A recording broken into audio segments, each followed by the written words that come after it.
दोस्तों नमस्ते। मैं अपने चैनल सोनम मोदी लोकगीत नया आदि लोकगीत दोनों पे आप लोग का स्वागत करती हूँ। एक छोटा सा बेटी विवाह गीत है, आप लोग सुनिएगा, पूरा वॉच करिएगा और कमेंट बॉक्स में ज़रूर बताइएगा कि हमारा गीत आप सबको कैसा लगा। अच्छा लगा हमारे चैनल को लाइक सब्सक्राइब शेयर जरूर करिएगा। हाथवा में लिए बाबा पियर जाने आयर पियर जाने आयर खोजै चले दुलरू दामाद रे लालन आयर खोजै चले दुलरू दामाद रे लालन कब तू ही गया बाबा कब तू ही आया यारे कब तू ही आया यारे कैसे नहेरिया दुलरू दामाद रे लालन यारे कैसे नहेरिया दुलरू दामाद रे लालन सजवाई के गाय बेटी भोरवा की आए अरे भोरवा की आए अरे सावर है दुलरू दामाद रे लालन अरे सावर खोजे दुलरू दामाद रे लालन एतनी बचन सुनी बेटी हो कामन दे बेटी हो कामन दे अरे नैना डोरई लागी आसुरे लालन अरे नैना डूरन लागी आसुरे लालन की काम भय बेटी अनधान सोनमा रे अनधान सोनमा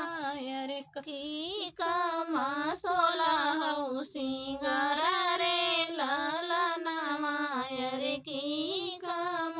सोलह सिंगार रे लालन कमने गुनैया से चुक्यों मोरी बेटी अरे चुक्यों मोरी बेटी अरे नैना ढूंढई लागी आसुरे लालन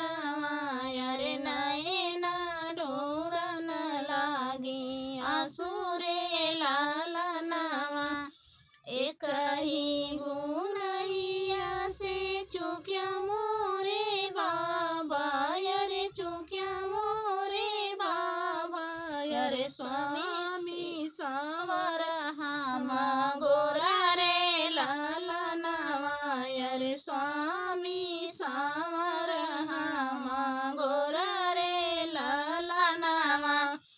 एतनी बचन सुनी बेटी के बाबा अरे बेटी के बाबा अरे बेटी के लगे समझावो रे लालन अरे बेटी के लगे समझावो रे लालन सावरे सार जीनी कर मोरी बेटी नी कर मोरी बेटी अरे सावर श्री भगवान रे लालन अरे सावर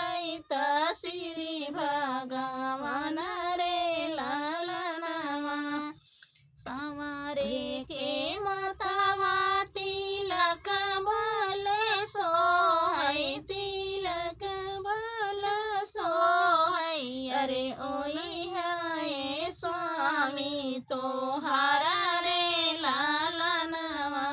अरे ओहिया है स्वामी तोहार रे लालन हाथवा में लिए बाबा पियर